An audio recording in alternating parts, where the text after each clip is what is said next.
Jingliu. She's crazy, has great animations, and is a solid ice DPS. I'll be tackling how to play her effectively, her best light cones, relics, and team building. I've laid out the chapters so you can skip around to the part you need most. Jingliu's kit is pretty simple, but the wall of text can be quite daunting. Her kit revolves around her talent Syzygy stacks, and she gets them by using her skill and ultimate. When she reaches 2 Syzygy stacks, she enters a spectral state that boosts her crit rate by 50%. When she uses an attack during this state, she eats 4% of her team's max HP and gains a massive attack percent buff for that turn. And her next action is advanced forward by 100%, netting her an extra turn.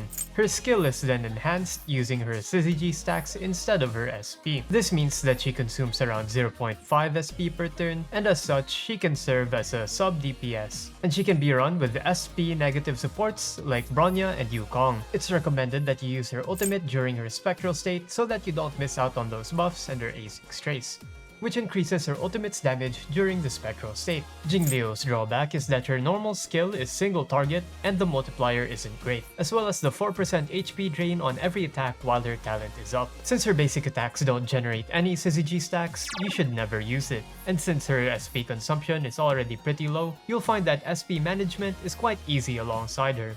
Jingliu has a 5-turn ult rotation. Her normal skills generate 20 energy and her enhanced skill generates 30. Her ultimate generates an extra Syzygy stack, 5 energy, and advances her next action. So, 2 skills and 3 enhanced skills would total to 135 energy. Since her ult cost is 140, she'd be 5 energy short. Though since her rotation happens through 4 whole turns anyway, it's more than likely you'll get energy from kills or from getting hit, since she's destruction and has 125 aggro. Her best light cone is her signature, I shall be my own sword. It has confusing wording, so let me explain what it does. Crit damage is straightforward, but the second half is where people get stumped. Jingliu can gain 3 stacks of Eclipsed with their enhanced skill because her kit makes 3 of her allies lose HP. This means that with each enhanced skill, she gains a 42% damage increase and a 12% def ignore. If you only have 1 or 2 stacks of Eclipse and use an attack, you'll only get up to 28% damage boost and you won't proc the 12% def ignore. This light cone is great for Jingliu and for most destruction characters. This is because damage percent and def ignore can be used by all units. And since there's so many AoE enemies in the game, proccing the secondary effect is quite easy even if your character doesn't have an HP drain. If you're a destruction fan, then I suggest pulling this light cone for its flexibility. On the Fall of an Aeon is a respectable F2P light cone and is only around 16% worse than her signature light cone. Something irreplaceable is fine if you've gotten spooked by it, though I don't recommend buying it from the Starlight Exchange. For the 4 stars, I can only recommend a Secret Vow and Under the Blue Sky. Although, if you don't have S5 of either, you should really just get Aeon off the Herta shop. The question of E1 versus S1. Her light cone will net you more damage on average, and it can save you from spending those precious Herta bonds on Aeon. Her E1 increases her ult and enhanced skills crit damage by 24% and also makes it so that the damage from her blast AoE is transferred to her current target. There are less than 3 enemies. Most of the value you'll see from E1 is in single target scenarios and 2 elites. At baseline is a 5% damage increase, and in the best scenario, it's around 20%. TLDR, get S1 if you don't have Aeon or if you want to pull future destruction units, and get E1 if you have Aeon and don't want to pull for future destruction units. For her relic sets, you can pick either the Quantum set or the Ice set. For Peace Quantum is going to be solid if you have her light cone or if you're running Pela. This is because Def Ignore is extremely valuable, especially if you pair it up with other Def Shred or Def Ignore stats, which both her light cone and Pela have. This is because the more Def you ignore, the more valuable Def Shred gets. With that said, I don't recommend it if you don't have any other Def Shredders.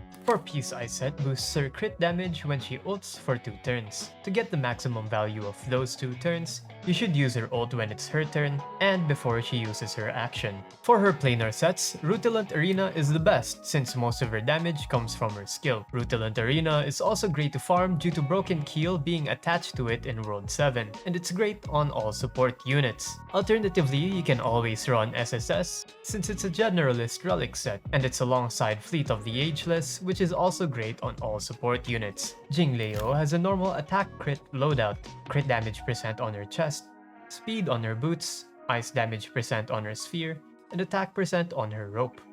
Don't take the ERR rope. Sure, it can help her rotations be more consistent, but you're losing out on quite a lot of damage. But if you rolled extremely well on the crit substats for it, then you can maybe consider it. Even then though, it's usually better to just put Tingyun E6 in your team, or just get hit more often. Look for up to 50% crit rate and spam crit damage substats. You can look for around 121 to 134 speed. A quick reminder that break effect is quite bad on ice units, as its break multiplier is the lowest among the elements, and it doesn't affect the freeze whatsoever. Team building. Jingliu herself has quite a lot of self buffs, so having 2 harmony units on your team will result in their buffs being a little diluted.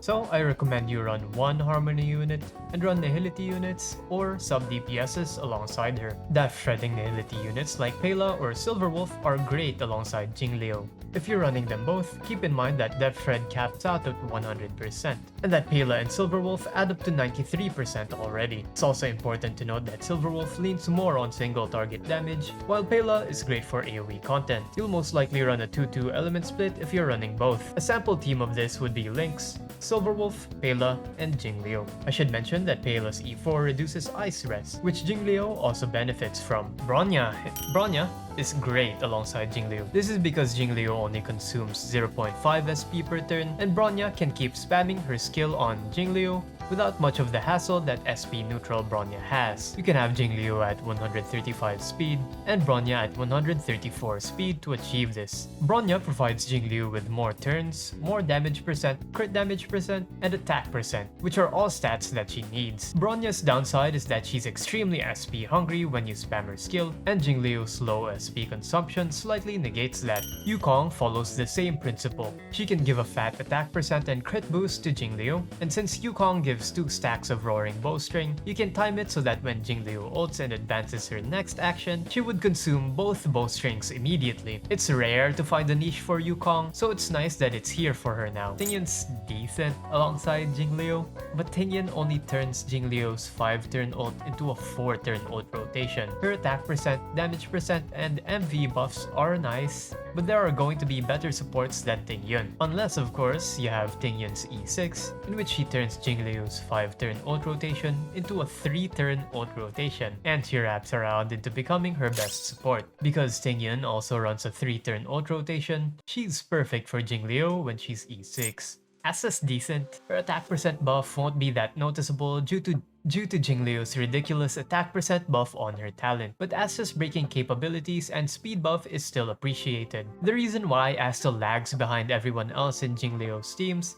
is because she lacks a crit percent or a damage percent buff. Now, onto her sustainers. Locha is going to be hands down her best sustainer due to his field allowing her to heal whenever she uses her HP drain, immediately negating her downside completely, alongside his utility with his AoE dispel, auto heals, and cleanses. I don't recommend people to run Fu Xuan alongside Jingliu because Jingliu's chip damage might be too much for Fu to handle. Fu does have some synergy with Jingliu's light cone. If Fu's damage distribution kicks in, it'll count as 2 allies getting damaged. But that's about it. Gepard can be a decent sustain option if he's well built, since Jingliu's HP drain passes right through Gepard's shield and won't be a detriment to his sustainability. The only problem though is that Jingliu can be quite fast, especially with her action advance, and even more so if you're running her with Bronya. This means that the shield put on Jingliu can wear off, leaving her vulnerable until Gepard gets his ultimate back up. Natasha and Lynx are the F2P options, and they serve Jingliu well with enough investment. A sample team would be Lynx, Pela, and Bronya.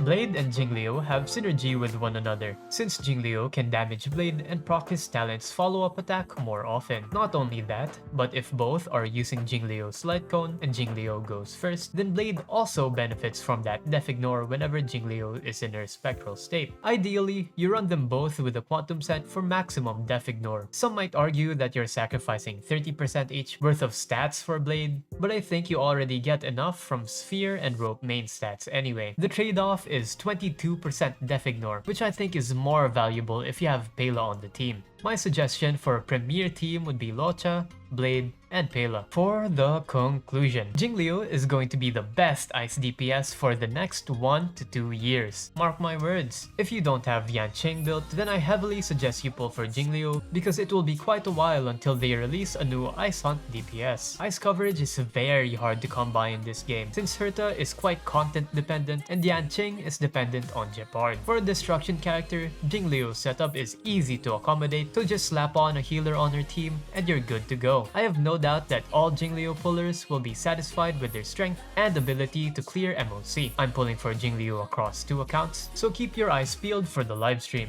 My next guide will cover MOC tips and planning, and then I'll make a Topaz mid video. If you like this type of content, please subscribe if you want to. It's free and you can always subscribe if I bore you. That's it from me. My name is Skype and thanks for watching. See ya!